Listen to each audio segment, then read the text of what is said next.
Good afternoon and welcome everyone to our 8th community conversation addressing planning, response, and operations in the time of COVID-19. I'm Joe Helble, the Provost of Dartmouth College, and I'm joining you once again from the Star Instructional Studio in Berry Library. I'm joined today by Justin Anderson, our VP for Communications from another studio on campus, and also joined today by Josh Keniston, our current Interim Vice President of Campus Services, our VP for Institutional Projects, and the co-chair of Dartmouth's campus-wide COVID-19 task force. I'm also joined by Elizabeth Smith, the Paul Doughton Jr. Professor of Biology, and since 2017, the Dean of Dartmouth's Faculty of Arts and Sciences. Both campus leaders will be joining us by Zoom from their individual offices this afternoon. As always, we'll begin with a campus update. I'll take some live questions and offer my responses moderated by Justin Anderson, and then we'll turn to our conversation with campus leaders. Today, I'd like to touch on our recent announcements and developments in a few key areas, an update on our research reopening, including the libraries where we have moved to the next stage of reopening, and then turn to last week's announcement on academic and operational planning as we look ahead to fall term 2020 and the return of undergraduate students to the Dartmouth campus. Before doing that, however, I'd like to comment on a question that I know is on the minds of many of our students, particularly our international student community. As many of you know, just 2 days ago, on Monday afternoon, the Department of Homeland Security's Student and Exchange Visitor Program issued initial operational guidance for international students for the fall 2020 academic semester or term. The guidance will inevitably make it much more challenging for many international students, not just at Dartmouth, but at institutions across the country, to pursue their education against the backdrop of the global pandemic that we're all facing. As President Hanlon has said, and as we said in a statement that Dartmouth released this morning, we collectively remain firm in our belief that Dartmouth can realize its full potential only if it welcomes the most talented students, faculty, and scholars from around the globe, regardless of their nation of origin. Any action that restricts the free exchange of ideas, including actions that restrict the participation of citizens from around the globe, restricts the participation of students from around the globe, limits our ability to advance Dartmouth's core academic mission. By restricting the participation of any group of students, and here specifically our international students, in courses that our talented and dedicated faculty may choose to offer by online learning, a step that many faculty on many campuses are taking specifically to support the health and safety of their communities in the face of an unprecedented global pandemic, well, this new guidance strikes at the very heart of that mission.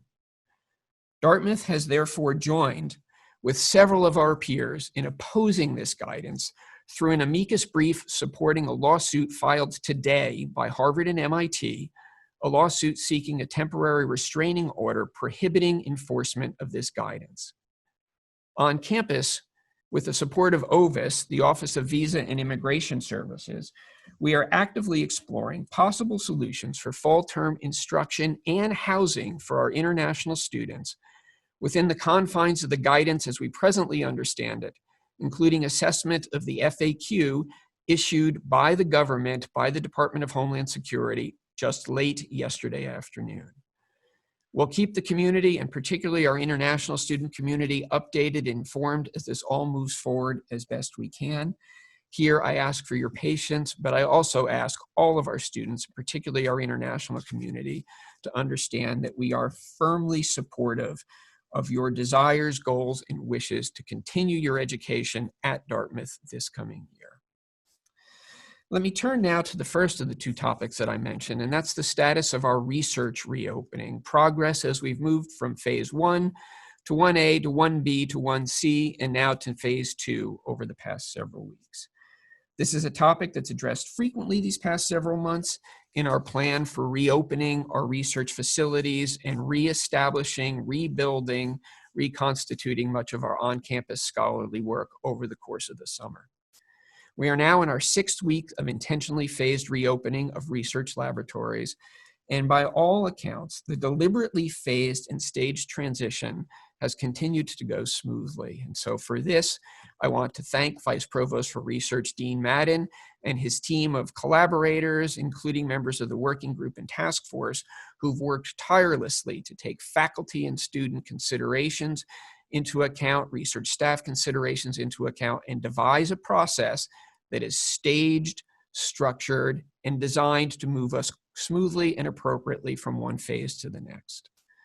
2 weeks ago, in our last community conversation, I noted that we'd moved into phase 1C, which began to allow weekend access to laboratory facilities. And at that point, I promised 2 things: that there would be addition of Sunday access to laboratories, thus allowing 7 days per week access during specific hours, starting the weekend of the July 4th holiday, just this past weekend. An announcement of the implementation of phase 2, designed to allow more than 1 individual per laboratory, and to do so prior to the start of July. I had also indicated our intention to move to the first phase of library reopening by mid-July, if not sooner.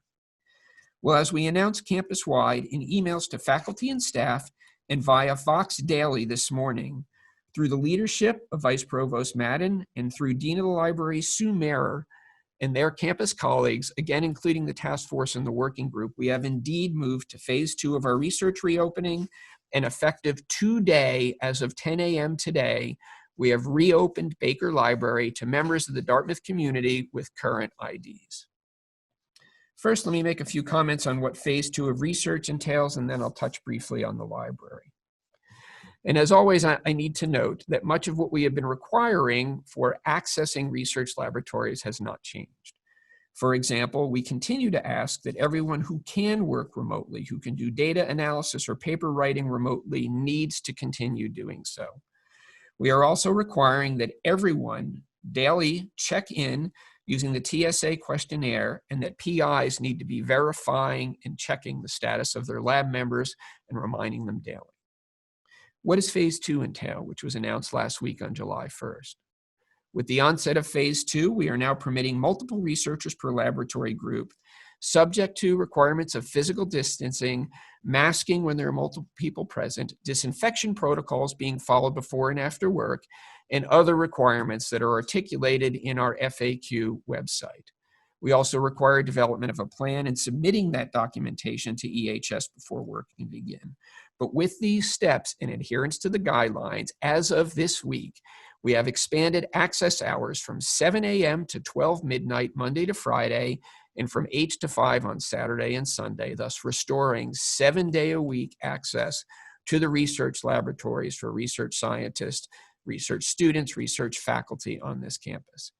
And again, all of this is outlined in detail on the EHS website or through Dartmouth's COVID-19 website.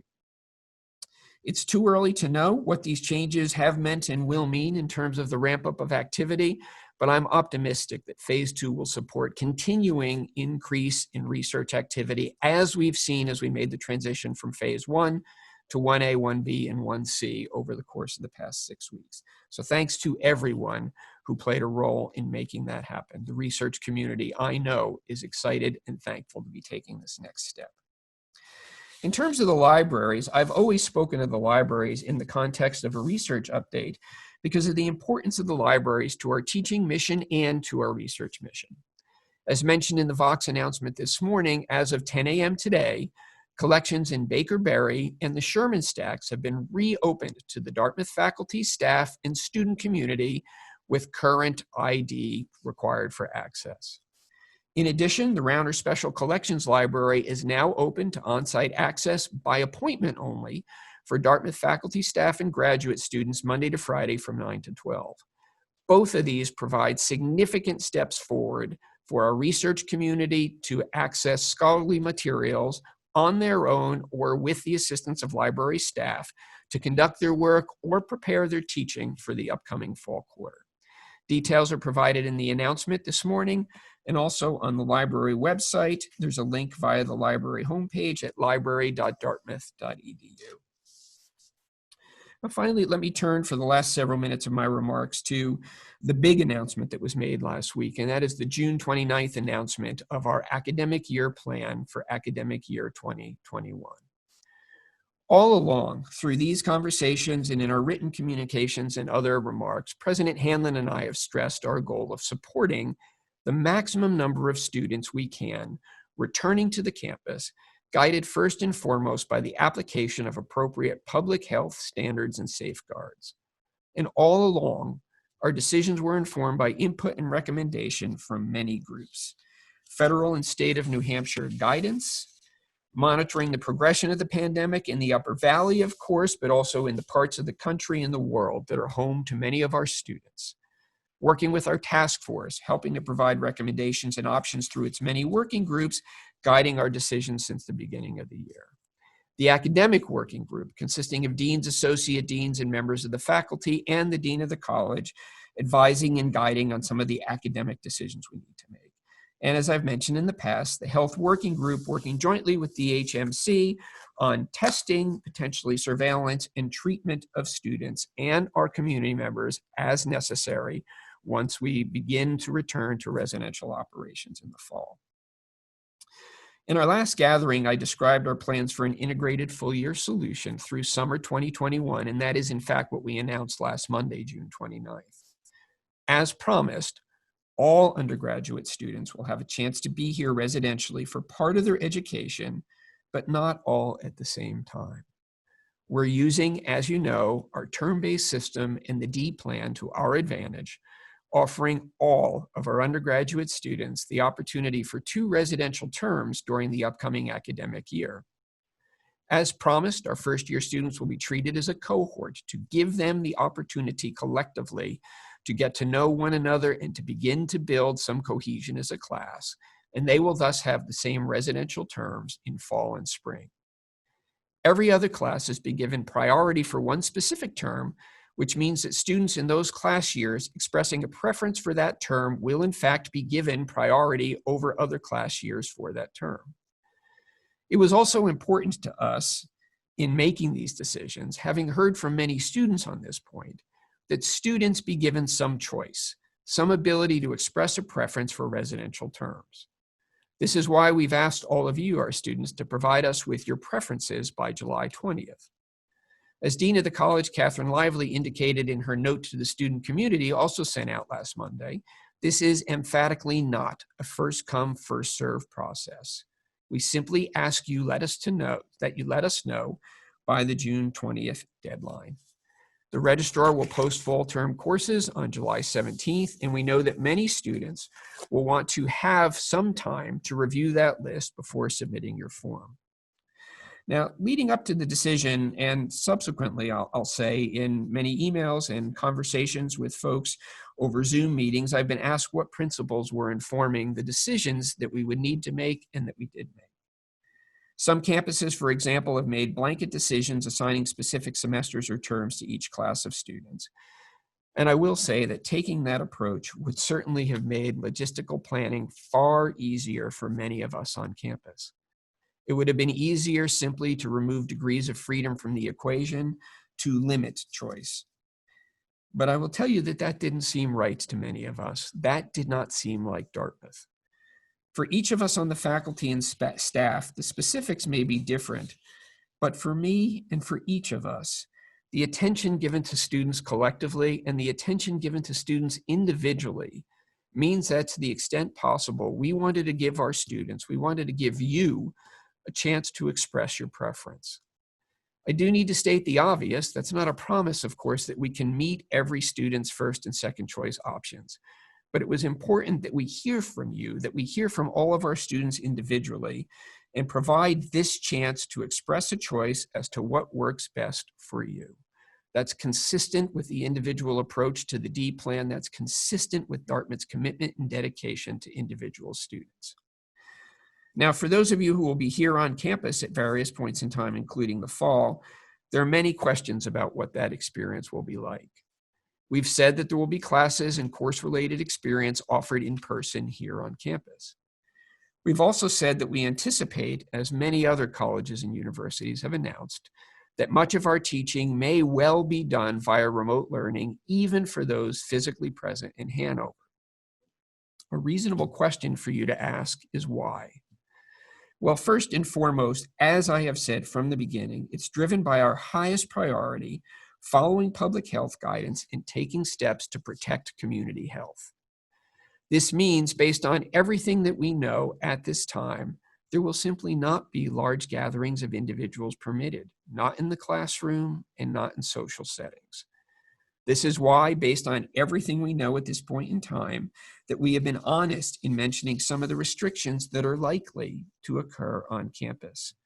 It's why we've indicated that we intend to stagger student arrival times. It's why we've indicated that some form of self-quarantine is highly likely. It's why we've outlined our plans for extensive testing after students return to campus, all designed to help protect and support to the maximum extent possible the health of the student body and the health of the broader Dartmouth and Upper Valley community. Now, we've been asked many questions already related to the fall term and beyond on these subjects and others, and questions have come from all quarters. The Student Assembly very helpfully gathered a long list of questions from the undergraduate student body, and many members of the faculty and staff are working to answer those questions. There are good questions embedded in that list, many good questions about curriculum, about majors, about off-campus programs. And here I can begin to provide some answers in advance of our providing written answers later this week. Fall off-campus programs, as students know, have already been canceled. And with that, we turn our attention immediately to winter off-campus programs.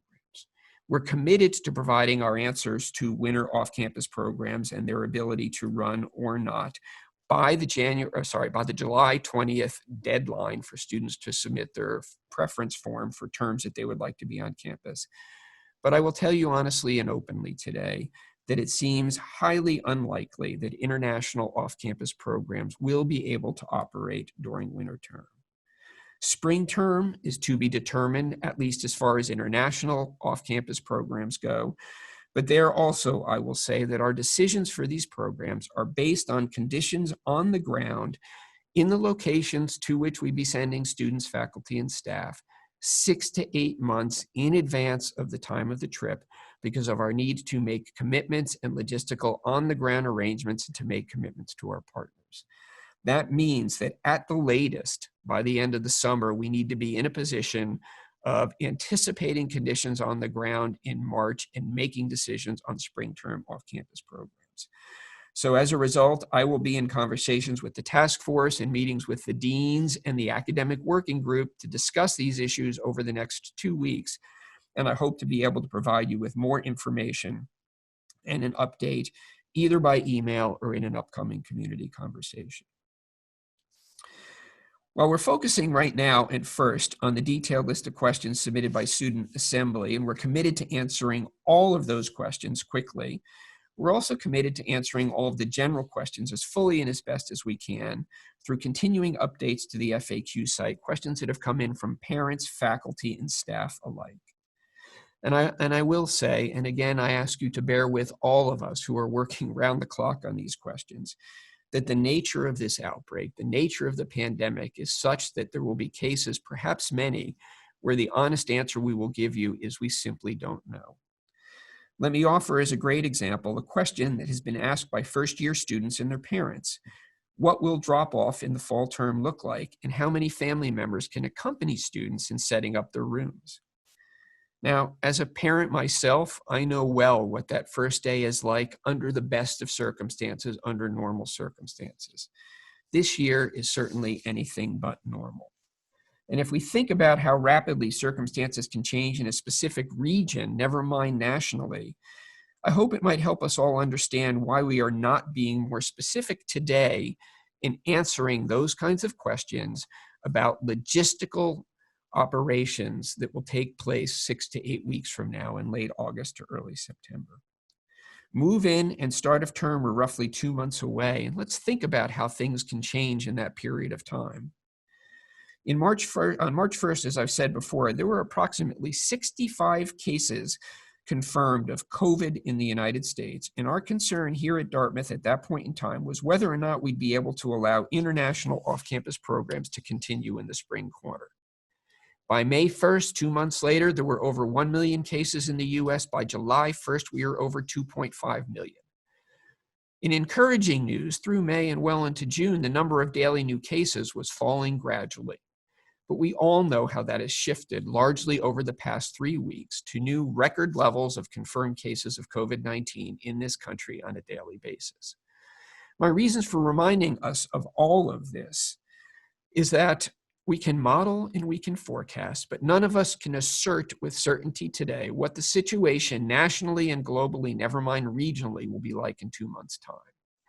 So back to the specific question, this is perhaps a long way of saying that we do anticipate there will be limits on the number of people who can accompany a student on drop-off, but we ask that you wait until the week of August 16th. Please bear with us so that we can evaluate ongoing developments and progression of the pandemic, look at updated guidance for colleges and universities, and make decisions that are informed by the situation at that point in time to provide specific details to our students and their families. So let me simply end by saying, going forward, there are many, many questions that remain to be answered.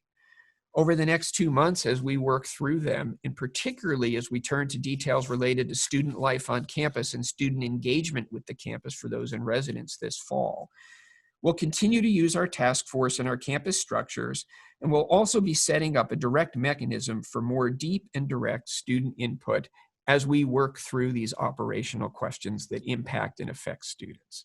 So to our students, I will say directly, we need your input in your partnership in working through many of these questions for fall term. Dean Lively, who's been meeting with student leaders throughout the past 6 weeks, will be putting together an advisory group by the end of this week to solicit input from students on different options in areas where we have choices. Professor John Kuhl, the Dean of the Guarini School, has already been meeting with the Graduate Student Council approximately monthly, and he will continue to engage with them on that schedule to address their questions and also seek graduate student input on issues relevant to the graduate student community broadly. And finally, let me say that I know Dean Slaughter, Compton, and Abramson in their offices will also continue to answer questions for the Tuck, Thayer, and Geisel communities about issues specific to their programs. They and we will be providing more information in the weeks ahead as those decisions are made. So let me simply end and close by once more saying thank you to the Dartmouth community.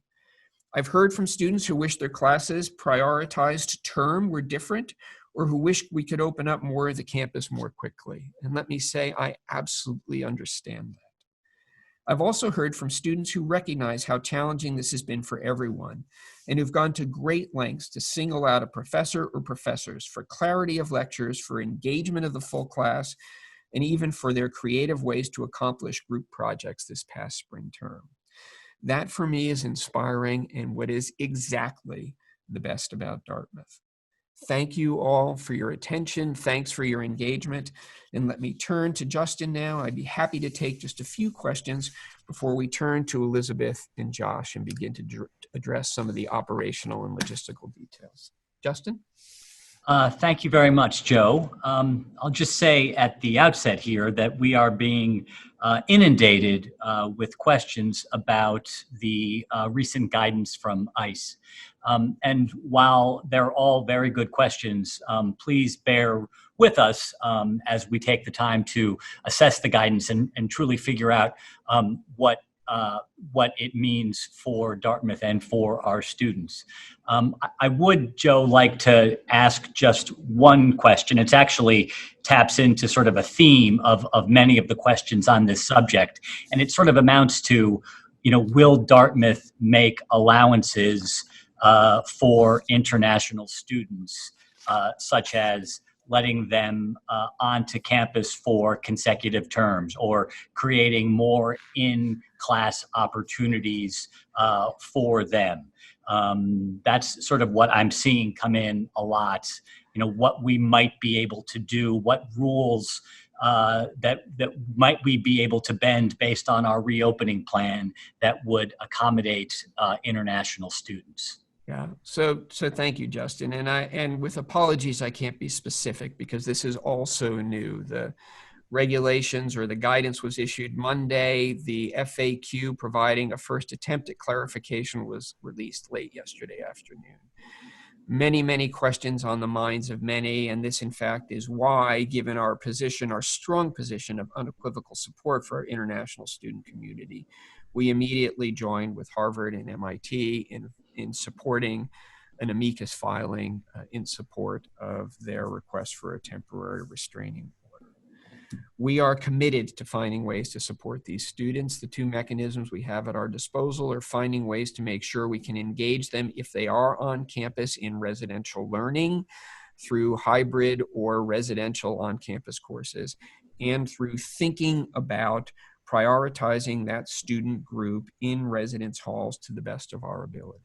And so these are questions that we need to answer over the course of the coming days and weeks. We need to get better interpretation and better understanding of the Homeland Security ICE rules and guidance before committing to going in a specific path. But what I can say is that unequivocally, we are committed to doing everything we can to find ways to make this work for our students and to enable Dartmouth students to continue their Dartmouth education every term they seek to this coming year.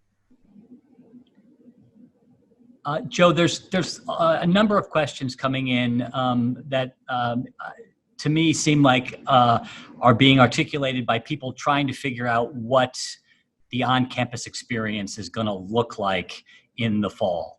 For instance, people are asking, will the gym be open? Will FOCO be open? Will the HOP be open?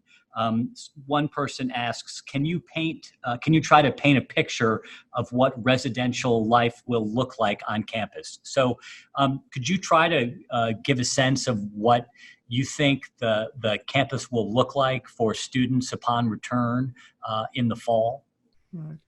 I can, Justin, but the thing I can say with most certainty is it will be different. It will be different on this campus. It will be different on every campus. And I think there's no way of avoiding that as we watch the progression of the disease, particularly over the past few months, and the unlikely scenario of having a vaccine developed and deployed by any point in fall term. Campus life will be different. That means we will be asking and enforcing social distancing. That means we will be asking students to wear masks when they're in common spaces. But it does mean, and it is our intention, consistent with the announcement today, that we will have the library, for example, open. I was in conversation with John Stomberg, the director of the Hood Museum, earlier today about steps that we can take to allow student, faculty, and staff limited and controlled access to the Hood Museum to supplement their education or to satisfy their curiosity over the course of the fall term. Again, in a thoughtful and measured way, the same way we have approached the library reopening. Performing arts venues, that's another question. Those, as public health experts have said, are some of the most challenging operations to reopen. And I honestly do not know whether we will be in a position to allow performances to go forward in Spalding over the course of the fall term. The gym falls somewhere in between. Might it be possible to offer limited gym access under restricted hours with cleaning in between? Yes, one can imagine that scenario being possible. But do we have plans today to do that? We're not yet at the point where we can contemplate that. Again, we have to look to guidance from public health experts, the ability that we have of staff to manage the facilities, including residence halls and classroom spaces, and figure out how it is that we can most effectively support some of these other areas on campus that give students opportunity for release. One of the great things about being in the Upper Valley, of course, is that it is amply and abundantly possible to engage in outdoor activities safely and in a socially distanced way. And so at least through fall term, we have that opportunity and possibility as a potential outlet. But I can't be more specific on that until we get closer to the start of the fall term and have a better sense of what conditions on the ground are going to be at that point in time. And so I can say we recognize the importance of providing opportunities and outlets for our students, but it is public health and public health guidance that is going to be the primary determining factor in what we're able to do. Speaking of the start of fall term, Joe, and public health guidance, there are a number of questions here about our level of certainty that the plan that we outlined last week is definite, and to what extent are we confident that what we said was going to happen will happen based on the unknowns as far as the progression of infections. And likewise, questions about what we might be seeing at other institutions and how that affects our planning. Specifically, someone writes in and mentions the outbreak of COVID cases in fraternities at the University of Washington. Right. So yes, Justin, we're very aware of what happened recently at the University of Washington and on a few other college campuses around the country. And so this is something that we are discussing in the Student Affairs Office, with something we are discussing with the faculty. It's something we are thinking about as we move forward with, as I have said and as Dean Lively has said, development of something that will effectively be a declaration of community principles that we will be asking our students to commit to and adhere to when they return to campus this fall. You know, this is something that's bigger than any one of us. This is something that only works and only succeeds if our students are committed to the health and safety of one another, if the students are supporting one another in committing to protecting and promoting the health and safety of one another, if this is an entire community effort, faculty, staff, local community members, and students alike, who recognize that life is going to be not normal in the way we would like it to be here on Hanover, but by adhering to public health and safety guidelines, we can, in fact, offer some opportunity for students to engage with one another, some opportunity for students to engage with the faculty, some opportunity for students to engage with the facilities. In terms of how certain I am, I will say that as of today, at the time we made the decision, based on all the available information we have in front of us and based on current projections of the disease, we are confident that this plan is the right plan for Dartmouth, and we are confident that this is the plan we are moving forward with. But I will also say humbly and fully openly that there have been so many changes in direction in the progression of the disease over the course of the past 4 months that none of us can guarantee with any certainty that the plans any campus has announced today will in fact be exactly what we implement when we open in September. This is why, for example, we are not providing information on move-in and final details of housing until mid-August. This is why we are taking these decisions in a very staged, thoughtful, and deliberate way.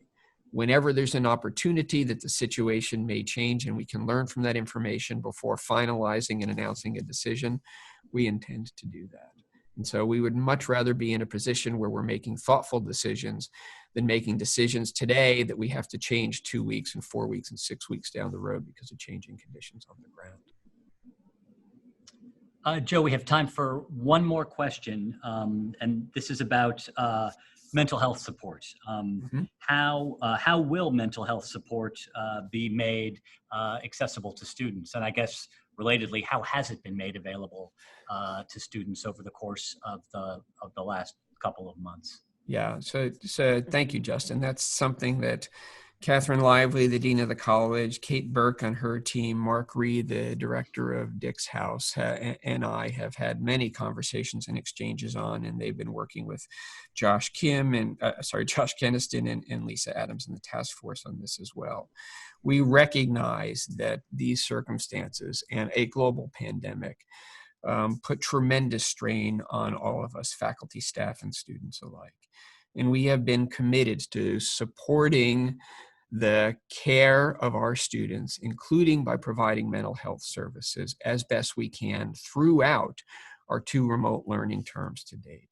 And so we have provided services on campus where possible for students who are physically resident in Hanover. We are providing services through telehealth arrangements with our mental health counselors for students who are no longer on campus.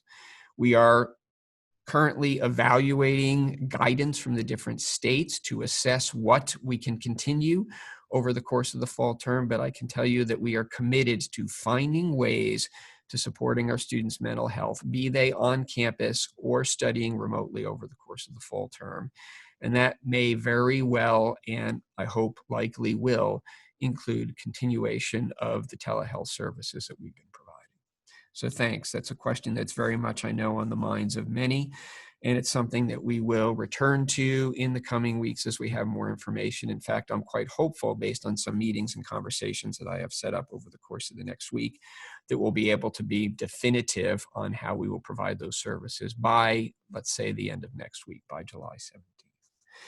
So thank you, Justin, and thanks to all who have written in with questions. I'm sorry we don't have more time because I know there's a lot on many of your minds, but I'd like to turn now to our two guests who can also help answer many of the questions, both related to academics and related to fall and logistical planning and operations. So I'm joined now by Dean Elizabeth Smith, the Dean of the Faculty of Arts and Sciences and a Professor of Biology, and Josh Kim, who's been a frequent participant in community conversations. Welcome back, Josh. Josh being the VP for Campus Services and the interim, not the interim, but the co-director of the very active COVID-19 task force. So let me start with a few questions for each of you before we turn to the audience. And Elizabeth, if you don't mind, I'd like to start with you and focus on the role of the faculty in teaching. And you've spoken both publicly and in many of our one-on-one conversations and in meetings often of the incredible work by the arts and sciences faculty to pivot in just 2 weeks' time and deliver almost the entire planned spring term curriculum that we had intended to deliver on campus by remote learning. Before we turn and I start asking you questions about the year ahead, I'm actually interested in your reflections on the term that was just completed a few weeks ago. I know we saw input from students through our usual end of term course evaluations. What, without revealing any specifics about an individual course, what did you learn? What jumped out at you? What worked particularly well? Yeah, well, thank you for the question, Joe, and thank you for the invitation to join you this afternoon. I appreciate it. You know, we taught over 600 courses remotely this spring term, and they ranged in topics from studio art, language acquisition, courses in government and economics, and even lab sciences. And so there was an incredibly diverse array of offerings. And of course, there was no shortage of creativity among the faculty and how they were going to deliver those offerings to the students remotely. Regardless of the discipline, if I could say that there's, one or two themes that emerged in terms of what worked particularly well, this is probably not going to come as a surprise.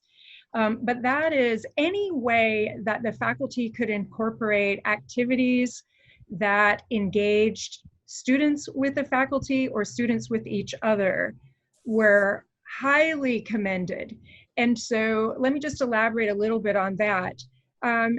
In terms of the actual course, it could be students working together on special projects. It could be the way that the faculty member conducted office hours online.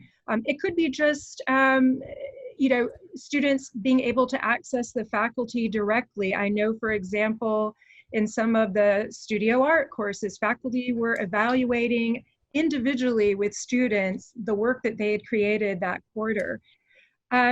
There were also some sort of what we would normally think about as out of class interactions, which I know, for example, we're not here, we can't do formal take a professor to lunch, but I know that the faculty were having coffee and having lunch with their students outside of the normal classroom hours. So all of those things were highly, coveted by the students. And I think that's going to be a real point of focus for the upcoming terms, is making sure that we have opportunities for students to fully engage with the faculty, fully engage with each other, regardless of whether they're on campus or remote. Great, thanks. We'll talk to Scott Pauls, who's the director of DECAL, but I trust that we're capturing this and making this available to these insights to the faculty who are teaching this summer and certainly in the fall. That's great to hear, Elizabeth. Thanks.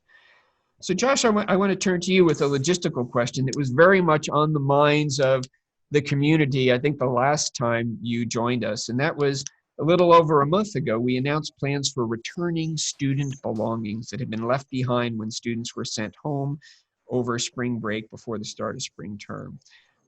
What can you tell us about the process? How far along are we? Are we on schedule? And when do you expect things to wrap up?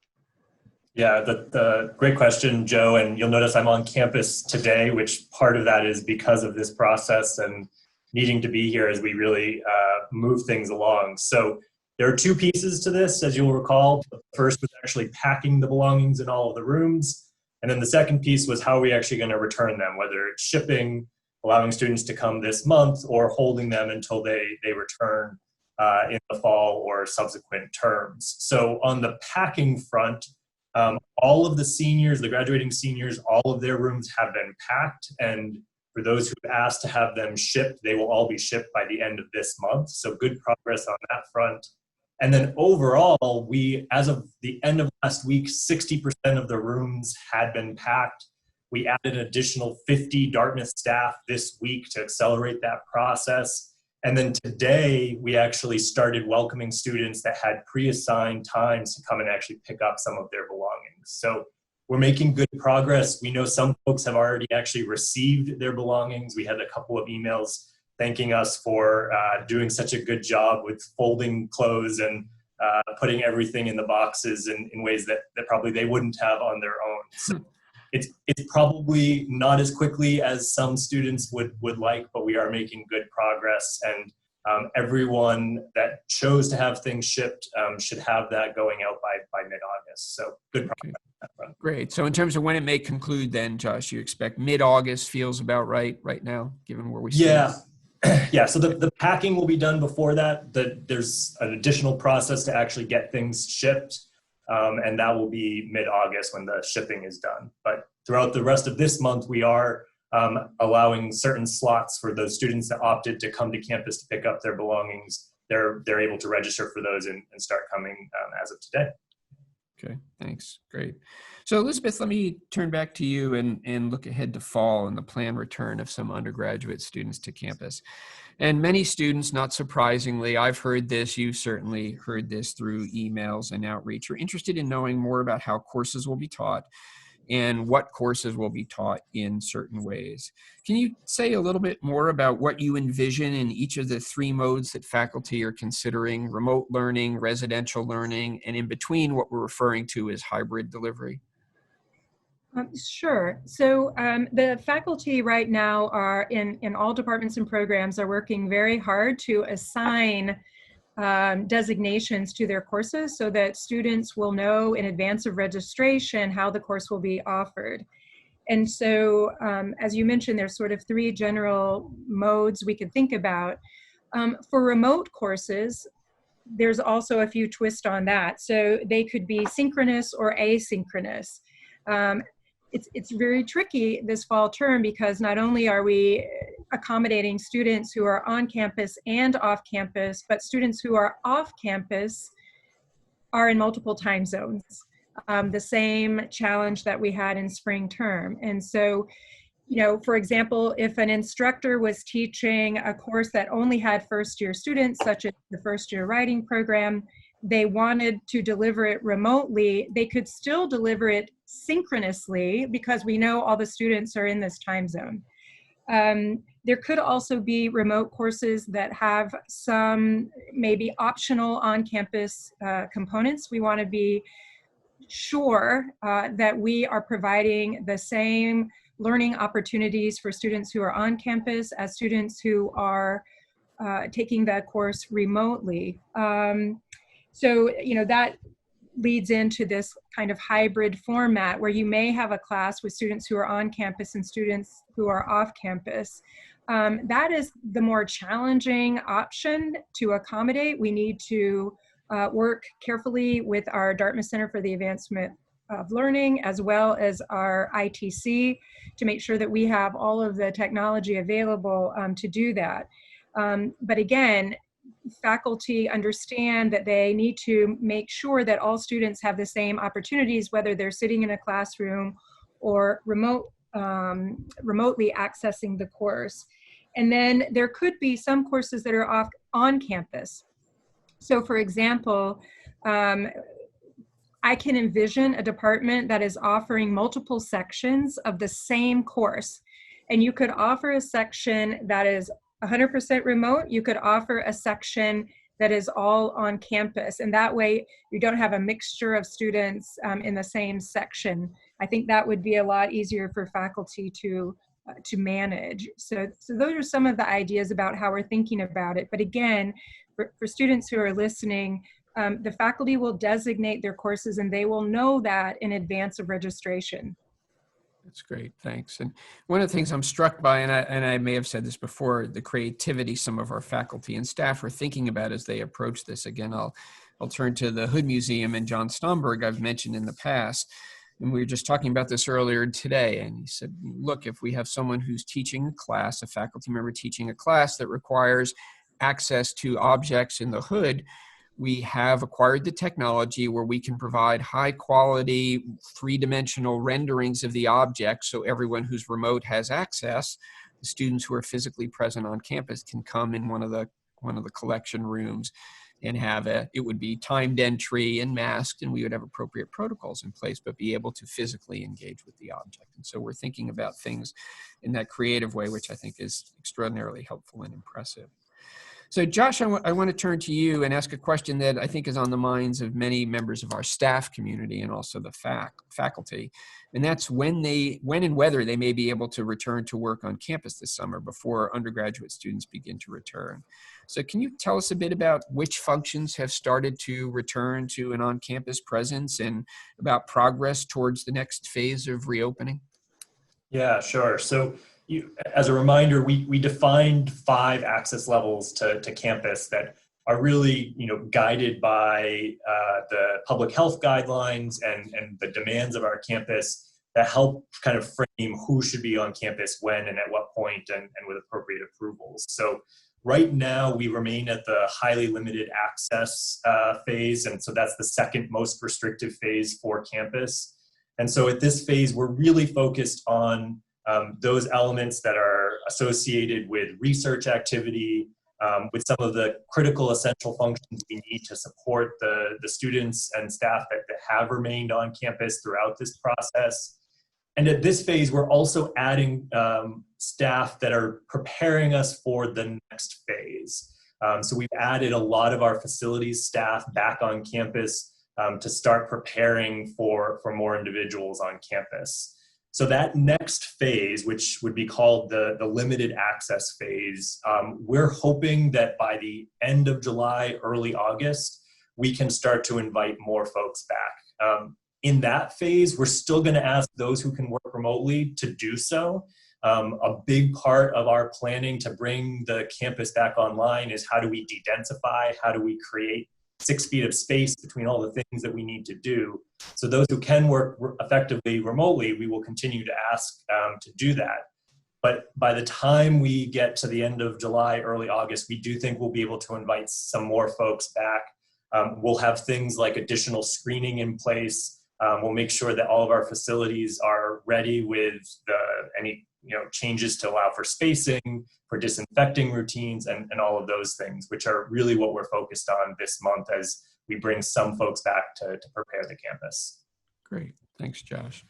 So Elizabeth, let me turn to you and ask one last quick question, and then I want to take the last 10 minutes to give our viewing audience a chance to ask questions of the two of you. And that's about the question of faculty choice, which I know has been a very important principle for you throughout. We have indicated that faculty will have a choice in determining how to offer their classes, remote, residential, or hybrid. You've said from the beginning that it's an important part of Dartmouth and important to you. Can you talk about that a bit? Why is that, and what benefit does it provide to the campus? Yeah, thank you for that question. It really comes down to 2 features. One is the safety of the faculty. Part of my charge is that I am involved, my responsibility is all matters related to the development, functioning, and well-being of the faculty, and I take that well-being very seriously. And so I trust that the faculty know best whether they should be teaching remotely or whether they feel safe teaching in person. I trust their judgment on that. The second piece is pedagogically what makes the most sense for the material that they're teaching. And again, I trust that the faculty know the best way to deliver the content, meet the goals of the course, and do what's best for the students. And so I think, for both of those reasons, it's absolutely essential to give the faculty choice. When faculty are comfortable and they feel safe, they're not anxious about teaching in front of a classroom, when they get to design their courses in the way that they feel is the best way to deliver that course, you're going to have the best outcome. Great. Thanks, Elizabeth. Well, thank you both. So Justin, why don't I turn to you and you can bring us through some of the questions that have come in from our viewing audience. Yes, thank you, Joe. And Elizabeth, if you don't mind, I'd like to stay with you because I have a question that is related to faculty choice. And so I will ask you, can faculty decide to have a course entirely remote, even if some of the students are on campus? Absolutely. I think that goes to the question of a faculty member who might not feel safe for whatever reason. It could be that they have a pre-existing condition. It could be that they have family members with a pre-existing condition that they take care of. And so, I trust their judgment in doing that. So yes, absolutely. Josh, and over to you. A lot of questions about quarantine. Can you explain, what quarantine will look like? Are you quarantined in a room? Are you quarantined in a residence hall? Are you quarantined on a floor? And then another strain of questions is about the timing of that. Are you quarantining while the term has begun, or is it all before the term begins? Thanks, Justin. And so this is one of the ones where the details, as Joe mentioned earlier, will be part of that mid-August communication where everything is detailed out based off of the latest guidance that we have from public health officials. I can talk at a high level and say that the thinking behind quarantine is that for us, the most critical aspect of welcoming students back on campus are during these first couple of weeks. So the Upper Valley has had very low incidence of community transmission. And so welcoming, thousands of students from across the country will be one of the critical areas where we need to make sure we're protecting our community and that we are identifying any potential cases that may have come from elsewhere and that we're isolating them and taking care of them. And so the quarantine is a really important part of that. There is going to be some staggering of when people arrive on campus, but in general, we anticipate that there will be some overlap of quarantine with the beginning of the coursework.